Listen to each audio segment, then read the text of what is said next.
Hello children, I welcome you all to our English class of class 10. Today we'll discuss about our unit 1, personality development. In this we'll discuss about three readings. Reading A, attitude is altitude. Reading B, every success story is also a story of great failures. And reading C, I will do it. Let's know about them. Let's know about the theme of this unit, personality development. Let's discuss about these famous personalities: Helen Keller, Stephen Hawking, Sudha Chandran, Ludwig van Beethoven. Helen Keller. She was an American author and she was, of course, a blind and deaf person, but she never took her disability as an obstacle and she kept on writing a lot of famous writings. Stephen Hawking. He is a cosmologist, physicist, and he also suffered with a disease called as ALS, but he never stopped his research. Sudha Chandran. She met with an accident and lost her leg, but still she dances with a Jaipur foot. Ludwig van Beethoven. He was a German composer. He was deaf, and in his later part of life, he used all his knowledge in music to compose sonatas and many great compositions he made. So, children, what do we learn from them? Disability is not an obstacle for success. Let's know about reading A, attitude is altitude. In this unit, we know about Nicholas James Nick Vujicic.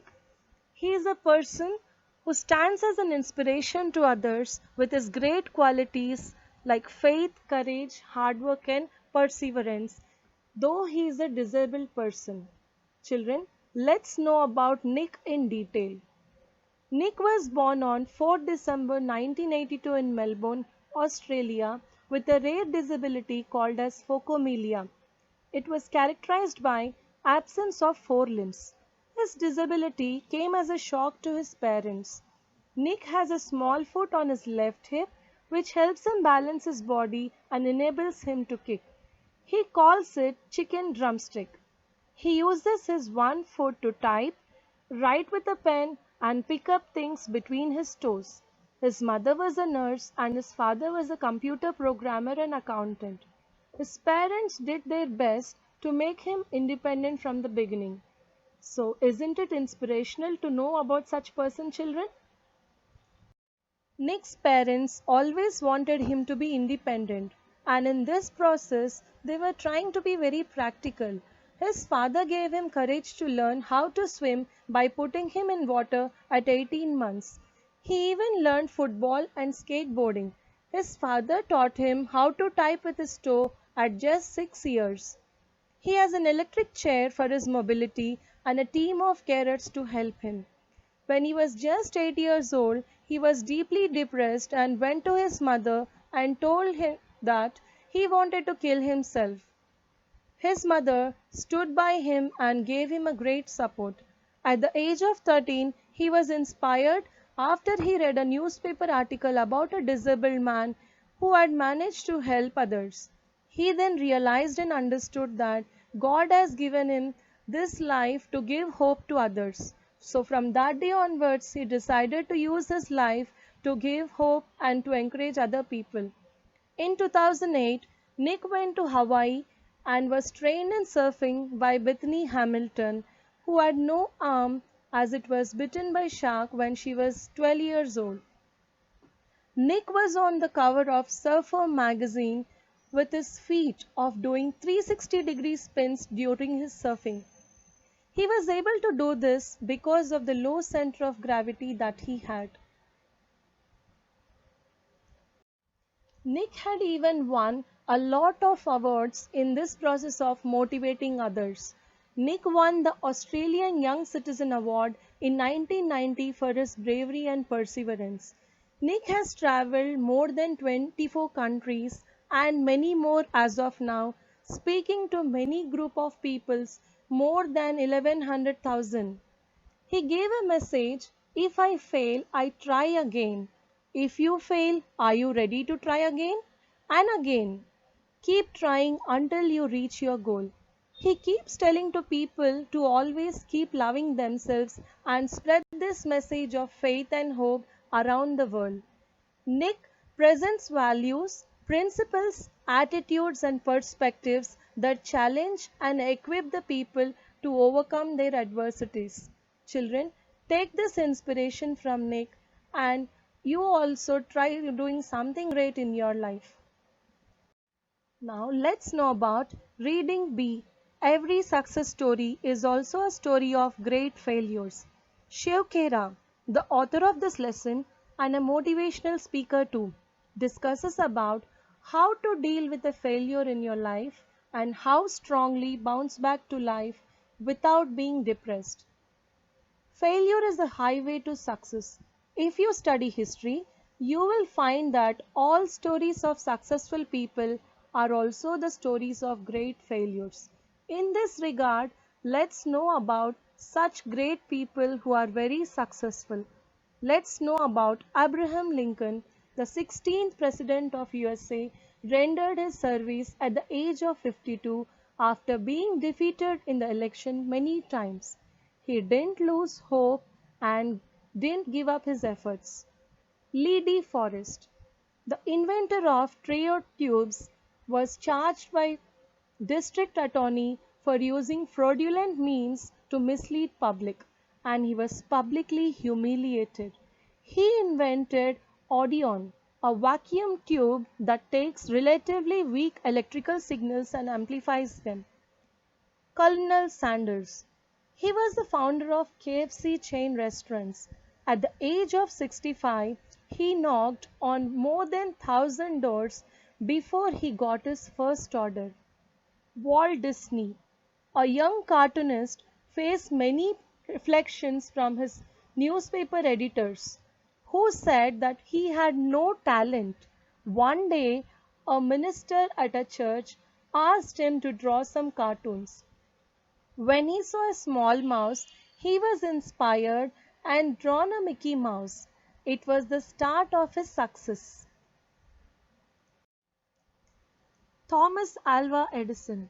He was partially deaf and failed 10,000 times while he was working on light bulb. Though he lost his factory to fire, he kept on inventing the photograph. He even invented phonograph, kinetograph, and of course children, he was the person to take patent rights for more than 1,000 inventions. Henry Ford. He was an American industrialist, the founder of Ford Motor Company. He forgot to put his reverse gear in the first car that he made and went broke at the age of 40. He then succeeded in his later part of life. Ludwig van Beethoven, a German composer and a musician who was deaf at the later part of his life. He got knowledge of music from his father and he himself had some mysterious power which led him to create compositions one after another. At the age of 28, he started becoming deaf and it was so saddening that he could not even listen to his own compositions. Socrates, a classical Greek philosopher, is renowned for his contribution to the field of ethics. And, of course, the Wright brothers, Orville Wright and Wilbur Wright, were the two American brothers who invented the world's successful aeroplane. Children, we can learn a great inspiration from these people, right? Yes, we understood that successful people don't do great things. They only do small things in a great way. Isn't it, children? Now, let's recall some important lines given by our author and motivational speaker Shiv Khera. Setbacks are inevitable in life. A setback can act as a driving force and also teach us humility. In grief, you will find courage and faith to overcome the setback. We need to learn to become victors, not victims. Fear and doubt short circuit the mind. Ask yourself after every setback, what did I learn from this experience? Only then you will be able to turn a stumbling block into a stepping stone. Now let's know about reading C. I will do it. The author of this lesson, Sudha Murthy, the wife of Mr. Narayana Murthy, discusses some important details of his biography with us. Let's know about them in detail. Nagavara Ramarao Narayana Murthy, known to most of us as IIT Narayana Murthy, is the founder of leading IT company in the world. He is a pioneer of India's software industry and started information technology wave. He believes in the motto powered by intellect and driven by values. He came from a poor family and his father was a high school teacher. He was sharp in his studies and so his senior used to ask him to solve difficult problems in science. He used to grasp the theories of science faster than the light of speed. He sat alone below a tree and dreamt of studying at an IIT. He was only 16 years then. He then went to Bangalore and attended his entrance exam and qualified with a high rank. He asked his father to let him join in IIT, but his father explained him their economic position and he was quite disappointed. He never shared his unhappiness or helplessness with anyone. His classmates left for the Madras for their studies. He went to the station to say them goodbye and wish them good luck for their future without anger or jealousy. So such great man he was. From then on, he worked hard with great focus and never bothered about his personal life or comforts. He never used the help of any caste, community, or political connections to go up in his life. A son of a school teacher showed all other Indians that it was possible to earn wealth legally and ethically. He built a great team of people who were equally good to him. And such is the greatness of IIT Narayana Murthy. Let's know about the author of this lesson, Sudha Murthy, and she is the wife of Mr. IIT Narayana Murthy, and she is also an Indian social worker. She is the chairperson of Infosys Foundation. She has found several orphanages, participated in rural development efforts. She even established the Murthy Classical Library of India at Harvard University. The present story is a selection from one of the most successful stories written by her. How I Taught My Grandmother to Read and Write Other Stories. Okay, so these two people made everyone believe that with hard work and perseverance, wonders can be made.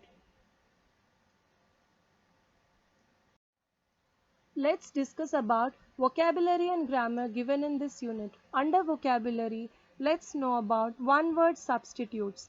One-word substitutes are the words which replace the group of words or a full sentence effectively without creating any kind of ambiguity in the meaning of the sentences. For example, philanthropist. It means the person who devotes his life in service or uses his wealth for the love of mankind. So, if any person is seen to be having these qualities, you can simply call him philanthropist. That is the one word substitute for this entire explanation. Autobiography, a life history written by oneself. So, if you write something about yourself, that is also called as autobiography. Children, try to know more about the one word substitutes and kindly practice all the words given in your textbook in this vocabulary and try to use these one word substitutes in your day to day conversation. Let's know about grammar. Now, under grammar section, we have here with defining and non-defining relative clauses. Let's read these sentences from your lesson. The woman who taught him surfing had been bitten by a shark. The first sentence, we see that who taught him surfing is being underlined.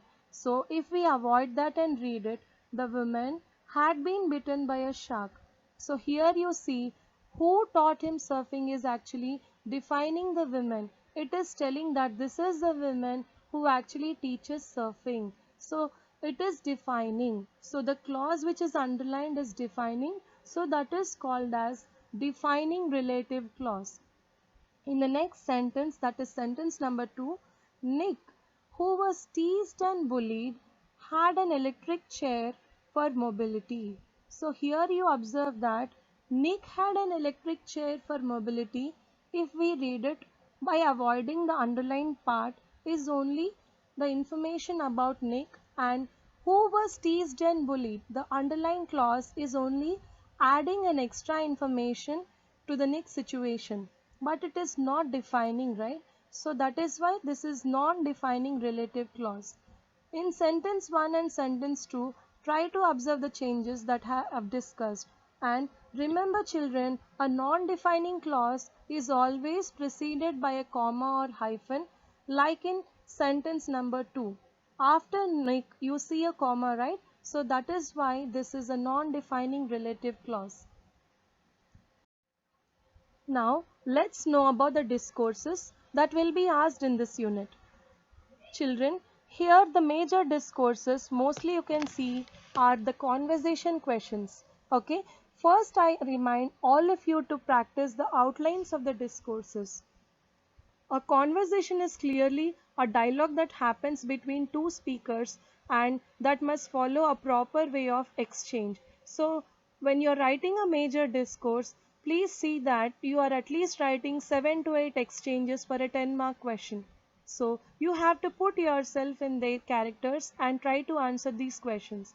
First one is imaginary conversation between Nick and news reporter. So you have to have a clear idea about Nick's life and even his achievements in order to answer this question. Next question. Nick's conversation with his parents, like when they insist him to attend mainstream school, how would he react? You can discuss this clearly children. Once try to read about his childhood episode, you can easily write this. Biographical sketch of Nick Vujicic or Bethany Hamilton. So children, don't worry. You will be given all the clues in your exam. Only the thing you need to know is proper arrangement of the order that you have to follow when you're writing the biographical sketch. First discuss about the childhood and then their achievements and the later part of life or whatever is given you can discuss. But please try to make a connection between the sentences and arrange them in a proper order.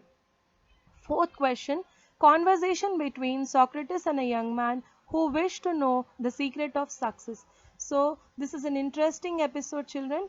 Please refer back to the reading B and try to write this answer in a creative way. Conversation between IIT Narayana Murthy and his father. So, he was told like father was unable to pay for his IIT education and he was literally depressed. Children, you can understand and write this conversation very easily. Okay, please refer back to the episodes discussed in the lesson. Now let's discuss about minor discourses. All the questions here asked are like mostly diary entries. So children, please learn how to write the diary entry first. Maintain the proper order, the time, date and everything, day, date, everything mentioned properly. And of course you all know this. Let me remind this once again. Like diary entry is a note of one day's account and the first line is always the comment on the day. And of course the diary entry must be written in simple past and the last line always will be like saying signing off or saying bye to your diary and write the nickname of the person who is writing diary. So you can notice here always you are writing diary as some other person as Nick's father or Nick's mother or you are writing diary entry like Nick or you are writing diary entry like Thomas Alva Edison's mother or you're writing like IIT Narayana Murthy. So don't write your name, write the person's name whose diary entry you're writing. Okay, so try to mention the correct name when you're writing this diary entry. Okay children, thank you all for listening to the class. Hope you all understood the topics and thank you for joining this class. We'll meet in the next class again. Thank you.